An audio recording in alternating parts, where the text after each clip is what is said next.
ऐसे वक्त पे जब हम संसद भवन में बैठे होते हैं और इस तरह का जो है बिल पारित होता है, तो मैं आपको बता नहीं सकती थी हमें कितना गर्व महसूस होता है। भारतवर्ष की आत्मा को दीमक की तरह खा रहे हैं, कैसे कैसे षड्यंत्रों से करके। वक्फ बोर्ड हो गया, ये न जाने ऐसी कैसे कितनी षड्यंत्र हैं। वक्फ बोर्ड क्या, जितने पाकिस्तान बन जाए उतना एरिया जो है हड़प कर रखा हुआ है, जब्त करके रखा हुआ है। और अगर इनको कुछ कहते हैं तो कहते हैं कि हम तो सड़कों पे आ जाएंगे, हम खूनो खून कर देंगे, तुम बताओ क्या करोगे। ये हमारे लिए ये ऐतिहासिक वक्त है कि हमें जो है प्रधानमंत्री जैसे लीडर आए हैं और हमें इस वक्त का पूरा पूरा फायदा उठाना है।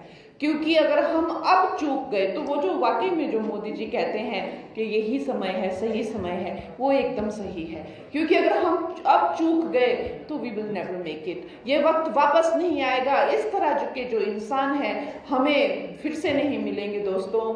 आज जब मैं आपकी बहन, आपकी बेटी कंगना, जब मैं मंडी से लोकसभा में बैठती हूँ और वहाँ पर खैर हर एक दिन की तो क्या ही बात बताएं, जब से 2014 से हमने कई चीज़ें सुनी हैं, चाहे 370 धारा को हटाया हो, या चाहे ट्रिपल तलाक को, या चाहे सीए को लाए हो, या चाहे खैर ये तो यहाँ से एक इस तरह से एक ऐतिहासिक निर्णय लेना, पूरे देश को जो है एकदम से जगा के रख देना, एक साधारण सी बात हो गई है। लेकिन क्या लगता है एक ऐसे वक्त पे जब हम संसद भवन में बैठे होते हैं और इस तरह का जो है बिल पारित होता है, तो मैं आपको बता नहीं सकती थी हमें कितना गर्व महसूस होता है। ऐसा लगता है कि इस ऐतिहासिक वक्त में जो है हम भी इसका एक हिस्सा बने हैं।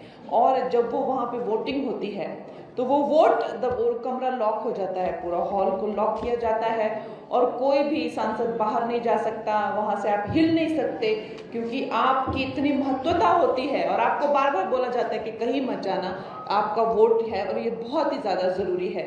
तो जब हम वो वोट दबाते हैं वो मशीन में और अपना समर्थन देते हैं इतने ऐतिहासिक बिल को, जो सोचिए जो भारतवर्ष की आत्मा को दीमक की तरह खा रहे हैं, कैसे कैसे षड्यंत्रों से करके। वक्फ बोर्ड हो गया, ये न जाने ऐसी कैसे कितनी षड्यंत्र हैं। लेकिन अगर आप देखें तो वक्फ बोर्ड क्या, जितने पाकिस्तान बन जाए उतना एरिया जो है हड़प कर रखा हुआ है, जब्त करके रखा हुआ है। और अगर इनको कुछ कहते हैं तो कहते हैं कि हम तो सड़कों पे आ जाएंगे, हम खूनो खून कर देंगे, तुम बताओ क्या करोगे।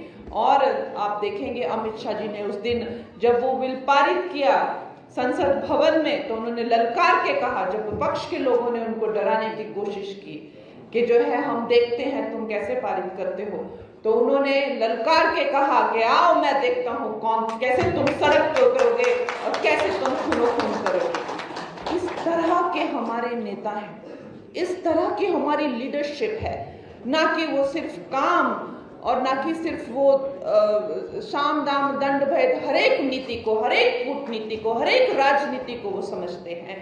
और वो सबसे बड़ी बात तो है कि वो गुर्दा और जिगरा रखते हैं कोई भी काम करने का दोस्तों। और जब वहाँ पे हम वो बटन दबाते हैं तो मेरे लिए मंडी की सारी समस्त जनता जो है वो, मैं उसका स्मरण करती हूँ और मैं ये सोचती हूँ कि मेरे मंडी की लोगों ने जो है मुझे, अपनी बहन को, अपनी कंगना को जो है ये काम दिया है, तो आप लोगों की मुझे याद आती है, मेरे दिल से आभार आता है और हम सब की तरफ से जो है मैं वो समर्थन करती हूँ दोस्तों।